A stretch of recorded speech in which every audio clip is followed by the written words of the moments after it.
Aujourd'hui, notre sujet s'intitule « Les erreurs de l'Église catholique romaine ». Tirant leur origine de la tour de Babel, les religions du monde ont toutes un dénominateur commun, soit une rébellion contre le Créateur, que ce soit évident ou caché. Je suis né dans une famille catholique et j'ai été baptisé à quelques jours de vie. Puis j'ai assisté durant une bonne partie de mon enfance à la messe hebdomadaire, le samedi en fin d'après-midi ou le dimanche matin, mais je n'ai jamais trouvé le vrai Dieu dans l'Église catholique romaine. Ce n'est qu'après mon abjuration de cette religion que j'ai cherché ses origines et découvert par la même occasion la connexion malsaine de ces traditions avec le paganisme, composé d'actes d'idolâtrie envers de faux dieux. Le vrai chemin vers Dieu, je l'ai trouvé par la lecture de sa parole, la Bible, et à travers le sacrifice de son Fils, par son sang versé sur la croix pour mes péchés. Et cette lecture permet de constater la fausseté d'un grand nombre de doctrines que l'Église catholique romaine présente comme des dogmes de foi. Voici donc un résumé de mes découvertes. Tout d'abord, lorsqu'est venu le moment de remplacer Judas l'Iscariote, qui a vendu Jésus pour quelques pièces et s'est ensuite pendu, les apôtres ont établi un critère qu'on retrouve dans le livre des Actes de la Bible, chapitre 1, verset 21, et qui stipule « Il faut donc que, parmi ceux qui nous ont accompagnés tout le temps que le Seigneur Jésus a vécu avec nous, depuis le baptême de Jean jusqu'au jour où il a été enlevé du milieu de nous, il y en ait un qui nous soit associé comme témoin de sa résurrection. Donc, il est impossible à l'un de nos contemporains catholiques de se considérer comme successeur authentique des apôtres. Aussi, une interprétation erronée de l'Évangile de Matthieu chapitre 16, verset 18, justifie pour les catholiques la présence d'un pape à la tête de leur Église. « Et moi, je te dis que tu es Pierre, et que sur cette pierre je bâtirai mon Église, et que les portes du séjour des morts ne prévaudront point contre elle. » L'Église catholique soutient que Pierre a été le premier pape. Or, dans Matthieu verset 8, chapitre 14 et 15, on relate que Pierre avait une belle-mère, donc il était marié, ce qui est contraire à l'un de leurs vœux concernant le célibat et la chasteté. Une autre vérité est que pendant plusieurs décennies, l'Église catholique ne permettait pas à ses fidèles de posséder et ou de lire la Bible. Il est facile de comprendre que l'ignorance de la parole de Dieu était un moyen de les contrôler et de leur faire croire des doctrines qui ne se retrouvent même pas dans les Écritures saintes. Cela a aussi créé une fausse idée que la Bible ne s'adresse qu'à des théologiens. Alors, l'enseignement de l'Église catholique est-il conforme à la parole de Dieu? Le baptême. L'Église catholique pratique la régénération baptismale des enfants qu'on ne retrouve nulle part dans les Écritures. Dans le Nouveau Testament, on peut lire dans 1 Corinthiens 1, 14 à 18 et Romains 10, 13, 17 que le baptême n'est pas le moyen d'obtenir le salut, puisque seule la foi en l'Évangile peut sauver. Le salut et son assurance. L'Église catholique soutient que le salut ne peut être garanti ou assuré. Elle affirme aussi que les croyants sont sauvés par leurs œuvres méritoires, telles le baptême, et que le salut est maintenu par les bonnes œuvres, telles les sacrements et la confession des péchés à un prêtre. La Bible enseigne plutôt que nous sommes sauvés par la grâce, obtenue par la foi, et que les bonnes œuvres sont le résultat d'un changement intérieur suite au salut. Aussi, la première lettre de Jean a été écrite pour rassurer les croyants sur la certitude de leur salut. Par la phrase « hors de l'Église, point de salut », utilisée d'abord par saint Cyprien, évêque de Carthage au IIIe siècle, l'Église catholique mettait l'emphase sur l'importance de l'appartenance à l'Église pour obtenir le salut, dans un contexte d'apostasie et de persécution. Quitter l'Église signifiait en fait un refus du salut. Le Concile Vatican II a nuancé cette interprétation en affirmant que le salut passe nécessairement par le Christ, mais que les personnes de bonne volonté qui suivent leur conscience droite peuvent être sauvées, même sans connaître le Christ et son Église. Toutefois, on ne retrouve aucune preuve dans la Bible que cette affirmation soit véridique. Les sacrements. L'Église catholique enseigne que la grâce est transmise aux croyants à la réception des sacrements qu'elle a établis, une directive qui n'est mentionnée nulle part dans les Écritures. La confession. L'Église catholique enseigne que le pardon des péchés n'est possible qu'en les confessant à un prêtre, alors que les Écritures, au contraire, nous enseignent de confesser nos péchés à Dieu et que la purification des péchés ne s'obtient que par la foi. 1 Jean 1, 9. La messe. La messe catholique se divise en deux parties principales.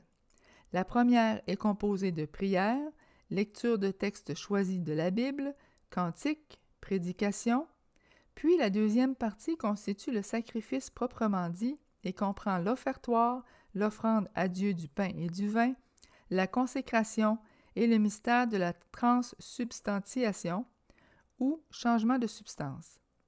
On prétend que lorsque le prêtre prononce les paroles de la consécration, le pain et le vin sont changés dans le corps et le sang du Seigneur Jésus-Christ. Cette doctrine trompeuse affirme qu'un morceau de pain, ou hostie, est devenu Dieu et qu'il faut l'adorer, ce qui représente un acte d'idolâtrie. Ainsi, les prêtres offrent Christ en sacrifice propitiatoire, renouvelé chaque jour dans l'Eucharistie et l'Église de Rome affirme que cela apaise Dieu.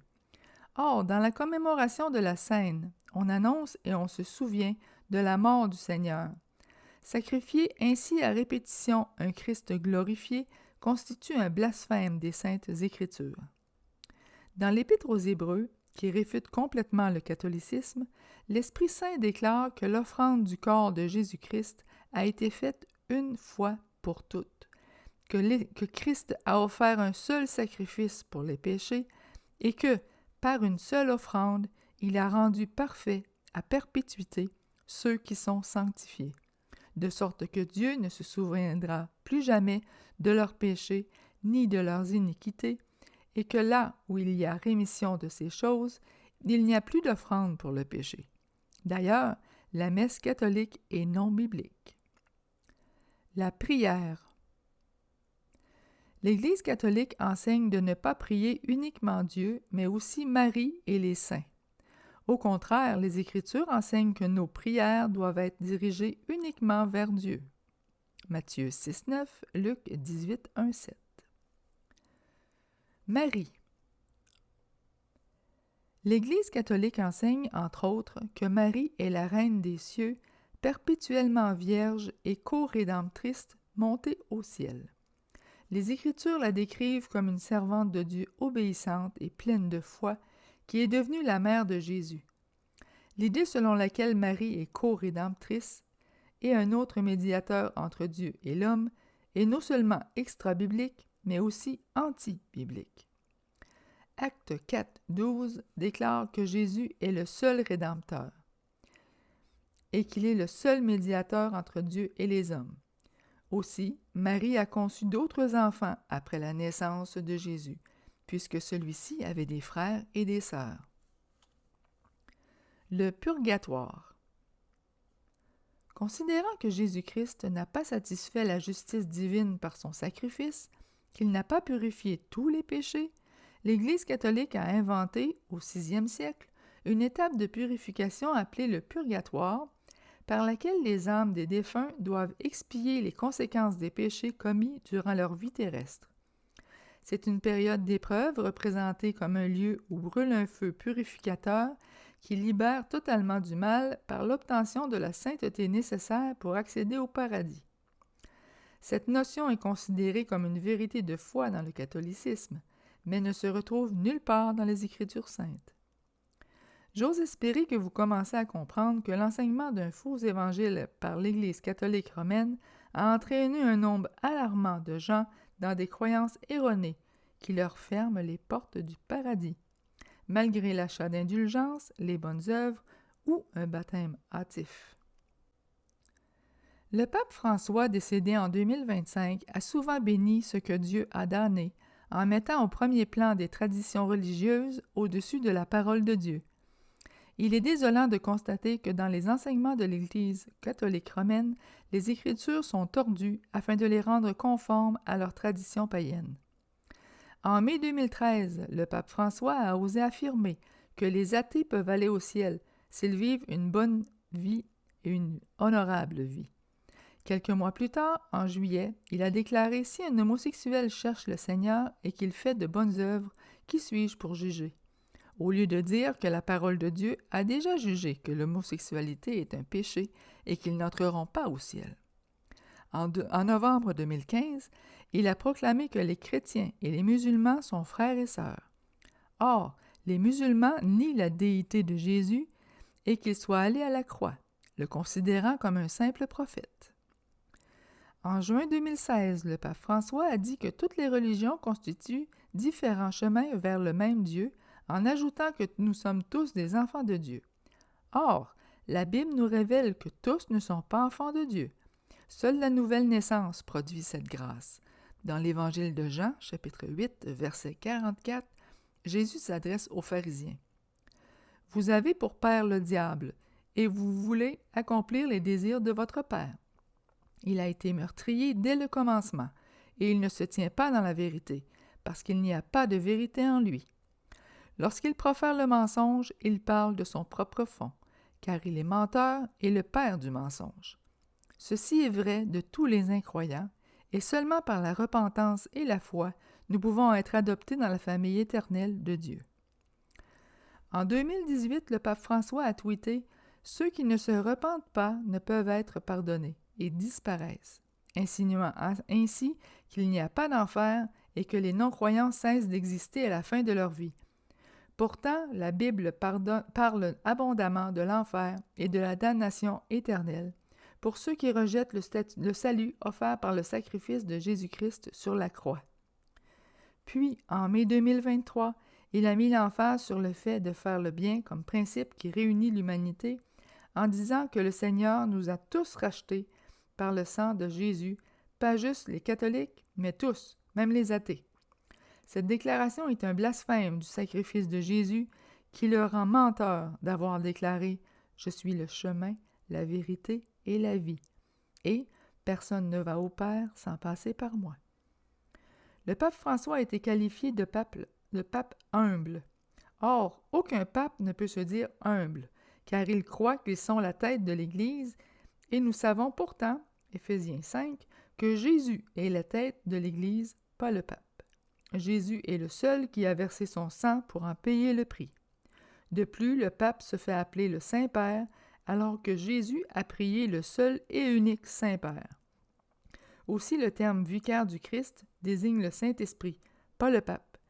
C'est le comble de l'arrogance que le pape se soit approprié les titres réservés à Dieu le Père, le Fils et le Saint-Esprit. L'Église catholique est un système qui enferme les gens sans qu'ils puissent être sauvés, car le pape les guide sur cette large voie vers la destruction, par des croyances trompeuses et mensongères. Ce que je considère maintenant comme une secte de Satan a manipulé les gens pour qu'ils achètent des indulgences afin de réduire le temps qu'ils allaient passer au purgatoire. Que de mensonges! Il n'est pas étonnant de voir l'opulence des constructions à Saint-Pierre de Rome. Les vérités sur une manipulation ayant duré des millénaires m'ont tellement déçu, surtout à cause de tous les gens que j'ai aimés et qui nous ont quittés en étant convaincus de leur salut parce qu'ils marmonnaient des prières en égrenant le chapelet, faisaient brûler des cierges, payaient des indulgences ou racontaient leurs péchés à un prêtre encore plus pécheur qu'eux. Malheureusement, comme plusieurs humains contemporains, ils ont pris la mauvaise route, celle qui mène à l'enfer. Seule la foi en Jésus, en son sacrifice pour nos péchés, et la repentance qui inclut de se détourner du péché peuvent nous sauver de l'enfer qui représente le salaire du péché. C'est simple, peut-être trop, pour des gens manipulés à croire qu'il faut faire des actes spécifiques de bonté et donner de l'argent, alors qu'il suffit d'ouvrir nos cœurs à Jésus et c'est lui qui nous sauve par la grâce de Dieu. Si vous êtes encore contrôlé par les croyances erronées de l'Église catholique romaine, procurez-vous une Bible et cherchez vous-même les réponses. Il n'y a qu'une vérité, celle de Dieu et de son Fils Jésus-Christ. Que Dieu vous bénisse et vous aide dans votre quête de la vérité divine.